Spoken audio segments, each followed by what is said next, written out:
ودلوقتي بقى عندنا بطل جديد للدبليو دبليو اي واسمه كودي رودز. معلش بس انا اتجننت شويه، معلش عديها واعمل لايك وسبسكرايب لو انت مش مشترك معنا في القناه، وتعالى نشوف الجنان ده مع بعض.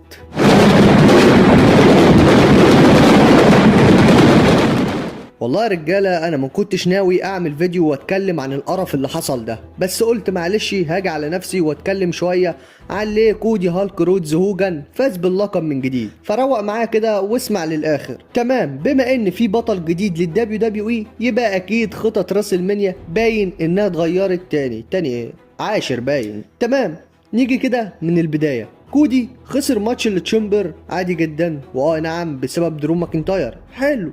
بعدها نيك ألدس اجبر درو ماكنتاير انه هيدافع عن لقبه ضد كودي رودز في سماك داون. عسل قوي لحد هنا، تمام يا عم كودي. مش معنى انت بقى هو جيكو فاتو مثلا ملوش اهل يسالوا عليه؟ ما هو خسر برضه فرصه التاهل لماتش التشامبر مرتين بسبب درو ماكنتاير، بس مشيها عادي. تمام انا مشيتها، لكن سامي زين ما عجبوش الكلام ده وراح لكودي وقال له كودي استنى لحظه، انت مش لسه خاسر فرصه انك تاخد فرصه على لقب الدبليو دبليو اي؟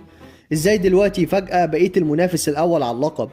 وده نفس الكلام تقريبا اللي كان درو ماكنتاير بيتكلم عنه في مقابلة قبل كده. لو في الآخر هيبقى في ماتش ثلاثي أو رباعي أو حتى خماسي أو سداسي في ريسل مانيا، يبقى إيه لازمة ماتش التشامبر أصلا؟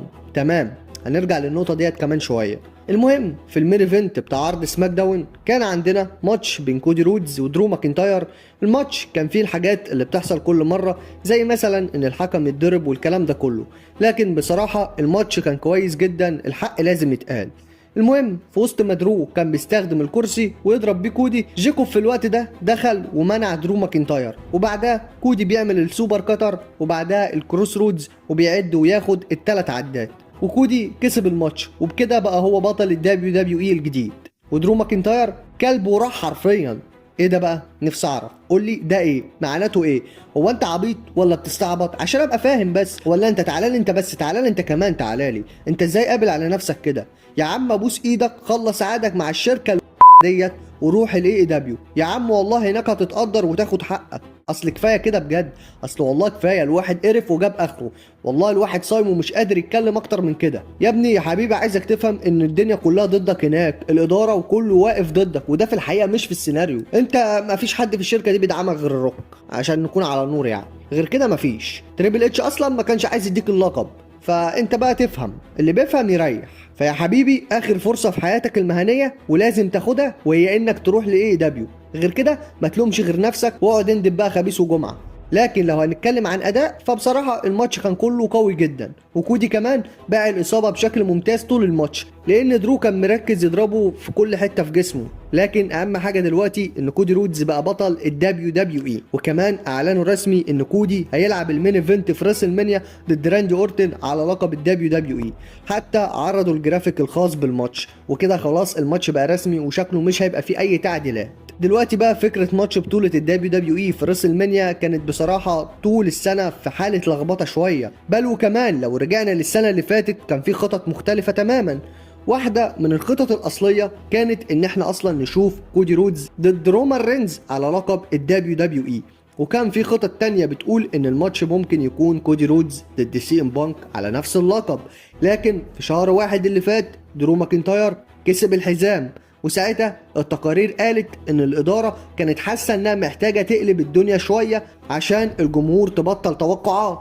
انا شخصيا لما شفت الماتش ده كنت متاكد تقريبا ان كودي رودز هو اللي هيكسب، عشان كنت فاكر انهم بيجهزوه يدافع عن اللقب قدام رومان رينز في ريسل مانيا.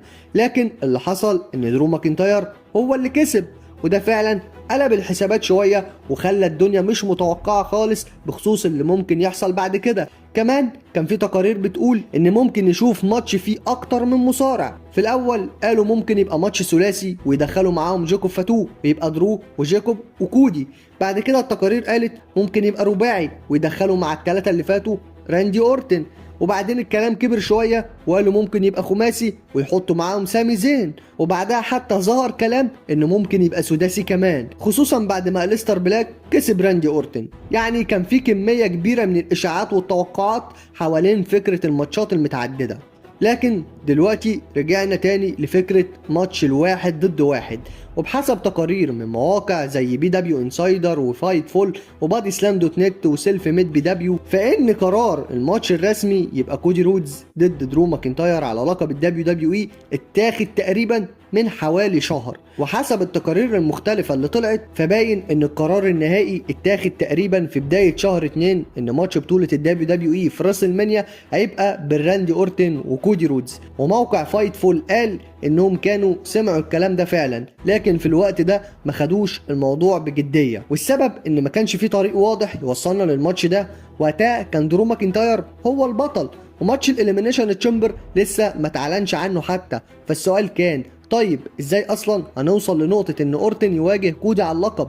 لكن دلوقتي واضح ان الخطة ديت اتحطت فعلا في بداية شهر 2. وكمان برضو التقارير قالت ان كودي رودز ودرو ماكنتاير عرفوا الاسبوع اللي فات ان درو هيخسر اللقب ويرجعه تاني لكودي، وده ببساطة السبب اللي خلى كودي رودز يكسب الحزام، لأن الشركة كانت عايزة تعمل تغيير في البطل قبل راسل مانيا.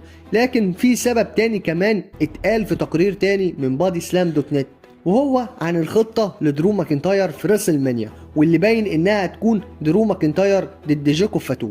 والسبب ان درو بعد راسل مانيا على طول هيروح يصور فيلم، فبالتالي هياخد اجازة شوية من المصارعة، وعشان كده غالبا كان هيخسر اللقب في ريسل مانيا مهما كان الخصم اللي كان هيقف قدامه، لانه هيغيب بسبب تصوير الفيلم. طب يا رب يا رب ارحمني، طب ما كنت تخليه باللقب برضه ويخسروا في ريسل مانيا يا عم، ما تعصبنيش بقى، ده انت بني ادم مستفز يا جدع، ارحمنا بقى. المهم كده فكرة الماتش اللي هيكون فيه اكتر من مصارع على لقب الدبليو دبليو اي في ريسل مانيا باين انها فكرة اتلغت تقريبا خلاص. ولو بصينا على طريقة الأحداث اللي ماشية دلوقتي في العروض هتلاقي هو ده شكل كارد ريسل مانيا غالبا: كودي رودز ضد راندي أورتن على لقب الدبليو دبليو إي، درو ماكنتاير ضد جيكوب فاتو، سامي زين ضد تريك ويليامز، وفي احتمال كمان إن احنا نشوف حاجة تخص أليستر بلاك، خصوصا انه كان في سيجمنت ورا الكواليس مع سامي زين. لكن ممكن الاتنين يلعبوا ضد بعض في عرض سماك داون عادي، مش لازم راسل مانيا يعني.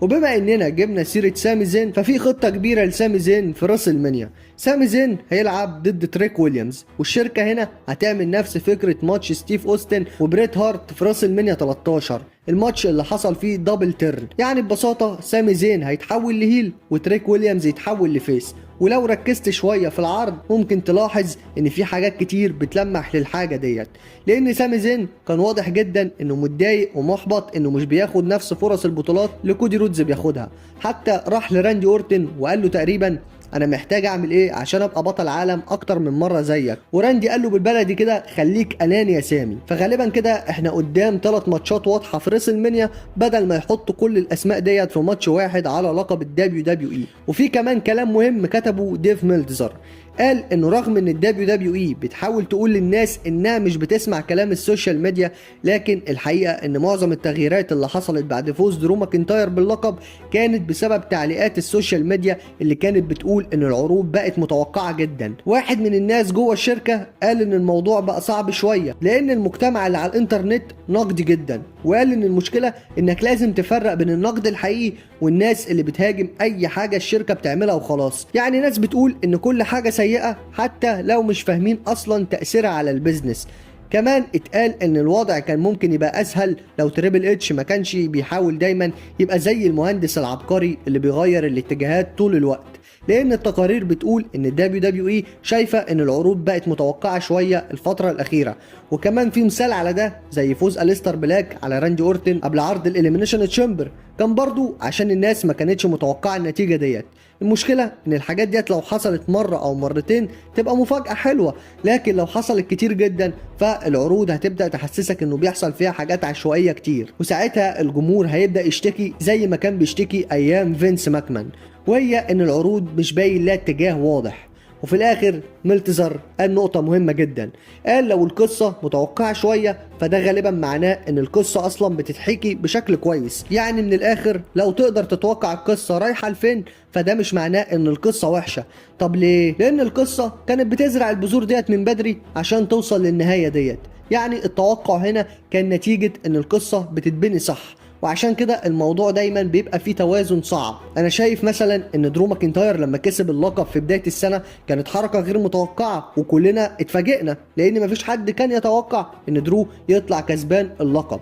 لكن لما اللقب رجع دلوقتي لكودي رودز فده كان متوقع شويه، لا كتير كمان مش شويه، لانه حسسنا ان الامور رجعت لمسارها الطبيعي اللي كان ماشي، وكأن مفيش حاجه اصلا حصلت. كل ده حصل عشان كودي رودز بيه يشارك في ماتش الرويال رامبل ويشارك في ماتش الاليمينيشن تشامبر والمبيعات تزيد، لانهم كلاب فلوس حرفيا. لان اصلا لو ركزت فيها ففي الاصل ما كانش اصلا كودي رودز مفروض يخسر اللقب، والكلام ده بالنسبه للشركه وبيع تذاكر راسل مانيا، وانا مش حابب كده، لان الفكره كانت ان كودي رودز يكسب الحزام من جون سينا في سمر اسلام وده حصل، ويفضل بطل لحد راسل مانيا، ولكن ده ما حصلش، ولكن رجعوا تاني يودوا له اللقب عشان يدخل راسل مانيا وهو بطل.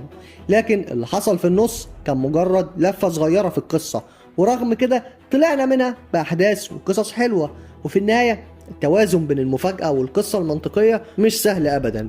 لكن المهم دلوقتي إن إحنا بقى عندنا بطل للدبليو دبليو إي غير درو ماكنتاير واسمه كودي رودز، وكمان بقى عندنا ماتش رسمي في راس المانيا، كودي رودز ضد راندي اورتن على لقب الدبليو دبليو اي. والماتش ده كمان مبني على القصه اللي الدبليو دبليو اي بتحكيها بقالها سنتين تقريبا، وهي ان راندي اورتن دايما عينه على لقب الدبليو دبليو اي وهو على كتف كودي رودز، ودلوقتي الموضوع بقى رسمي، اورتن ضد كودي على لقب الدبليو دبليو اي. ولكن انا قلت قبل كده في كذا فيديو ان كودي رودز لازم يقلب هيل عشان ما يتكرهش اكتر من كده، فانا شايف ان انسب حل انك هتكمل البناء عادي بينهم الاثنين، لا لو اورتن ما قلبش هيل، ونروح لريسل مانيا زي ما احنا كده، والبناء يفضل ماشي على الحاجات القديمه اللي بينهم والكلام ده كله، فالموضوع هيعدي يعني، ده كله عك في عك في الدبليو دبليو دي، فما فيش حاجه هتفرق. المهم لما نروح لريسل مانيا الاثنين قدام بعض يقفوا، وفي الاخر اورتن يكسب اللقب، وبعدها بقى يا عم بخ عشان تصلح كل الغلط اللي انت عملته ده خلي كودي رودز يقلب عليه هيل بعد الماتش، وهم بيسلموا على بعض مثلا كودي بيديله اللقب وبعد كده يقلب عليه هيل، واعمل بينهم بقى عداوه تقيله بين كودي الهيل واورتن الفيس، وكمل بقى المسيره، وتفضل بقى العداوه شغاله مده حلوه كده، يلعبوا مرتين ثلاثه كده قدام بعض واللقب يروح ويجي ما بينهم. ايه المشكله انك تعمل كده؟ الله يرحم ايام فينس ماكمان كان اللقب بيتغير خميس وجمعه يا جدع. ولا انتوا رايكم ايه؟ قولوا لي في الكومنتات. وبس كده، ده كان كل الكلام اللي اتقال في حوار كودي رودز ودرو ماكنتاير ولقب الدبليو دبليو اي، فعايزكم بقى تعرفوني رايكم في الحوار ده كله، مستني رايكم في الكومنتات. وبس كده، لو وصلت لحد هنا ما تنساش انك تعمل لايك للفيديو وتشترك في القناه لو انت لسه ما اشتركتش، وفعل زر الجرس الاولى وكل عشان يوصلك كل جديد. وبس كده خلص الكلام، واحلى سلام على جيش راس الاسلام.